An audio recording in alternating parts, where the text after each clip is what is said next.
Hello students. So in today's video we are going to learn about the laws of exponents for real numbers. So as you can see we are going to learn the 4 laws and let's get started with the first one. Okay, so the first law is given. Let us understand this through an example. 2 raised to 3 multiplied by 2 raised to 2.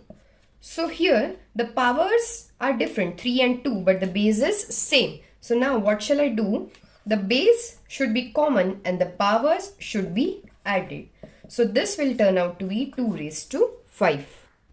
So one more example, with the base is same but the powers are different. So remember one thing, this formula is applicable only when the base is same and both of them are into multiplication. Okay, so let us write the powers. 2 by 3 plus 1 by 3. Okay, since the base is same, in addition, we will write 3, 2 plus 1. So this will be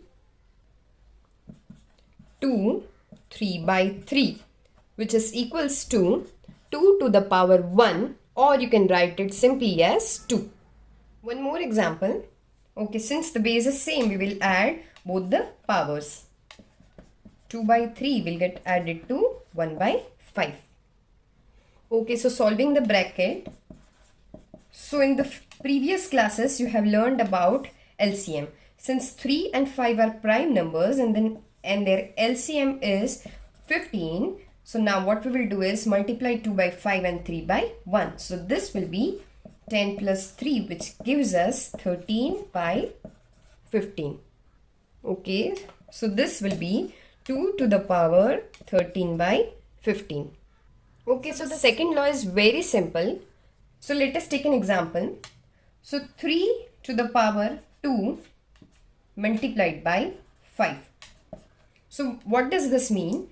When you are given two numbers which are separated by brackets, then the power gets multiplied. So here 2 multiplied by 5, we will have this as 3 to the power 10. Okay, so what about the cases which are given in fractions similar to this one? So what you will do is, you have to multiply both the powers. So what you will do is, 1 by 5 multiplied by 4. I can write this 4 as simply as 1. So 4 will be multiplied by 1 and 5 will be multiplied by 1. So this will turn out to be 2 to the power 4 by 5. Okay, so now let's solve a tricky one. So this is your example of exercise 1.5. Okay, so let us solve this. So 1 by 3 raised to 3. So the power is 7, which will get equally divided between the numerator and the denominator. But since this is 1, we will have to do nothing with it since it remains 1. So now this will be 3 to the power 7. Okay, so now this seems really easy, right? So 1 upon, both the powers are in multiplication. So now 3 multiplied by 7. So this will be 1 upon 3 to the power 21. Okay, so moving on to the third law. So let us understand this through an example. For example, 5 to the power 10 divided by 5 to the power 3. So what will I do is, when both the bases are same and are in numerator and denominator or in the form of fraction, the powers will get subtracted only when the base is same. So now this will turn out to be 5 to the power 10 minus 3. So this will be 5 to the power 7. But always remember, the m should be greater than n so that you can write it in this form. Or else there is other method of writing which we will discuss later on. Okay, so one more example. So always remember, for this law, the bases should be same only and only then you can apply this law. Okay, 7, both the powers should be subtracted since both of them are in the form of fraction. So in this examples, you should always remember, always perform too many fractions or else you won't understand how to solve these fractions. So practice a lot. Okay, so let us solve the bracket. 1 by 5 minus 1 by 3. Okay, So you know the LCM of both of these, right? Since both of them are prime numbers, you can write it as 15 and 3 will get multiplied and 5 will get multiplied here. So this will be 3 minus 5. So the answer is minus 2 by 15. Okay, so this will be 7 to the power minus 2 by 15. So one more question from the exercise 1.5. So this will be 11.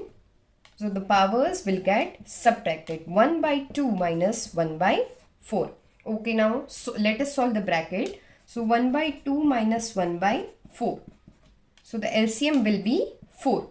So since this is 2, we will multiply 2 with 2 on both the numerator and denominator. And since this is 4, we will write it minus 1. So this will be 1 by 4. Okay, so the answer will be 11 to the power 1 by 4. Okay, so moving towards the last law, wherein this law is different in the perspective where the bases are different and the powers are same, which is totally different to the previous 3 laws. So let us take an example. So 2 to the power 3 multiplied by 5 to the power 3. So remember, the power should be same, but the base should be different, or the case is, so even if the bases are same or are different, the main criteria is that the power should be the same. Only and only then you can use this law. So as per this law, both the bases will get multiplied. So this will be 2 multiplied by 5 to the power 3. So this will be 10 to the power 3. Okay, so one more question. 13 to the power 1 by 5 is multiplied with 17 to the power 1 by 5. So since the powers are same, the bases will get multiplied. So 13 multiplied with 17 is 2 to 1 to the power 1 by 5. Okay, so next example, which is the example of your exercise 1.5. So here the base is 7 and 8 and the powers are same. So multiplying the bases, so this will be 56 to the power 1 by 2.